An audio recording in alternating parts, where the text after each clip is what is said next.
The first meeting of the Russia-Africa Summit has kicked off in St. Petersburg. During the event, Russian President Vladimir Putin promised that he will ramp up energy exports to Africa and promised to provide free grain. Carlo de la Peña reports. Russia will be ready to ship free grain to some of the poorest nations in Africa within the next 3 months. This is the promise announced by President Vladimir Putin during a speech at the recently held Russia-Africa Summit in St. Petersburg. According to Putin, Burkina Faso, Zimbabwe, Mali, Somalia, the Central African Republic, and Eritrea will each receive 25,000 to 50,000 tons of grain, and Russia will cover the delivery costs of the shipments. It can be remembered that Russia broke off from the Black Sea grain deal after refusing to extend it for another 60 days. Russia had long insisted that the agreement had failed to achieve its aims. Putin also said that the United Nations is unable to persuade Western countries to lift economic sanctions on Russian food and fertilizer exports, which was also part of the deal. According to the Russian president, and quote, "They created obstacles even to our plans to donate fertilizers to the poorest nations that needed them. Out of 262,000 tons of the fertilizers blocked in European ports, we've managed to ship only 2 lots, merely 20,000 tons to Malawi and 34,000 tons to Kenya. The rest remains in the hands of the Europeans." End of quote. Putin also slammed Western leaders, calling them hypocritical for accusing Russia of causing instability in the global food market. As for energy exports, Putin touted that Russian companies have been boosting energy deliveries to Africa. In the past 2 years, Russia has ramped up its exports of oil, petroleum products, and liquefied natural gas to African countries by a factor of 2.6, as said by Putin. Supplies of Russian oil products also soared threefold in the first 5 months of 2023 to 8 million tons. Moscow is also developing logistics and financial infrastructure for energy deliveries. The 2-day summit takes place on July 27th to 28th and is currently being attended by guest delegations from more than 40 nations. The Kremlin said foreign dignitaries have gathered in St. Petersburg in defiance of Western pressure, with spokesman Dmitry Peskov saying that Western powers, including the United States and France, have tried to bully other countries into skipping the said event. The White House has previously denied meddling in the foreign policy of African nations. Reporting, this has been Carlo de la Peña, SM9. Soldiers of the landlocked West African country of Niger announced a coup on national television after reports emerged that they detained their elected president, Mohamed Bazoum. Virgil Parba reports.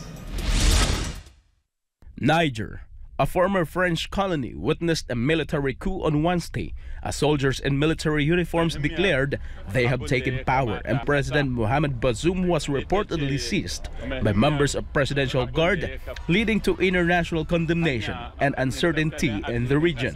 In a video message, Colonel Major Amadou Abdramani, surrounded by soldiers, announced the end of the current regime, citing a deteriorating security situation and poor governance, and consequently national institutions were suspended and the country's land borders were temporarily closed. Nous, forces de défense et de sécurité, réunis au sein du Conseil national pour la sauvegarde de la patrie, CNSP, avons décidé de mettre fin au régime que vous connaissez. Cela fait suite à la dégradation continue de la situation sécuritaire, la mauvaise gouvernance économique et sociale. Réaffirmons notre attachement au respect de tous les engagements souscrits par le Niger. Nous rassurons la communauté nationale et internationale par rapport au respect de l'intégrité physique et morale des autorités déchues conformément aux principes des droits humains. The colonel also asked foreign powers not to interfere on the matter. Meanwhile, supporters of the Niger president took the streets to protest against the military takeover.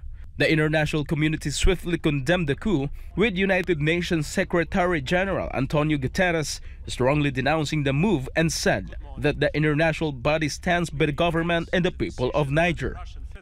The Secretary General is following closely the situation in Niger. He condemns in the strongest terms any efforts to seize power by force and to undermine democratic governance, peace, and stability in Niger. The Secretary General calls on all actors involved to exercise restraint and ensure the protection of constitutional order. The United Nations stands by the government and people of Niger. While the Economic Community of West African States, or ECOWAS, condemned the attempted coup and demanded the release of the democratically elected president. The coup in Niger adds to regional instability, given the neighboring countries Mali and Burkina Faso have also experienced recent coups amidst jihadist uprisings. International leaders are closely monitoring developments and are calling for a return to constitutional rule in Niger. It can be noted that the now deposed President Bazoum is perceived as pro-West, or a key Western ally in the war against Islamist militancy in West Africa. U.S. Secretary of State Antony Blinken called for the immediate release of President Mohamed Bazoum. As of now, the situation remains unclear and President Bazoum's whereabouts are unknown, with the presidential complex sealed off by the Presidential Guard. This has been Verhil Parva, SMNI News. Ukrainian President Vladimir Zelensky asked his parliament to extend the martial law that will effectively cancel Ukraine's election scheduled for October. Andrea Santos has the details.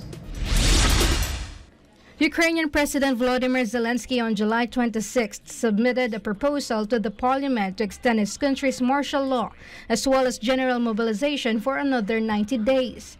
The Ukrainian president first declared martial law on February 24, 2022, and has been extending it since then. Under martial law, all Ukrainian men ages 18 to 60, with some exceptions, are not allowed to leave Ukraine as they may be drafted to the military. It can be remembered that the Ukrainian parliament previously extended martial law and mobilization from May until August 18 of this year. Under Ukrainian law, parliamentary elections must be held no later than October 29th. It also requires a 60-day campaign period beginning August 28. Approval of Zelensky's request would mean that the martial law will be extended through November 15, and the Ukrainian constitution prohibits any elections during it. Zelensky also mentioned this in May, saying, quote, "If we have a martial law, we cannot have elections. The Constitution prohibits any elections during martial law," end of quote. In June, Zelensky in a BBC interview said that elections happen in a time of peace, when there is no fighting. While many allies support Zelensky, some of them have been critical of the possible cancellation of polls. Parliamentary Assembly of the Council of Europe Chief Tinny Cox, in an interview, said that Ukraine should prepare for a vote as soon as possible because democracy cannot properly function without the elections. Meanwhile, Zelensky said that Ukrainian forces have received reinforcements for its air defense capabilities, although he did not specifically mention where it will be deployed. The Ukrainian president said it will be directed to where they are most needed. Zelensky did not also disclose the type of air defense support given to Ukraine. It can be remembered that on July 23rd, the Ukrainian president said that Western allies are preparing for new military aid packages, including air defense equipment, and the aid was to be discussed at a meeting between NATO and Ukraine on July 26th. Reporting, this is Andrea Santos, SMNI News.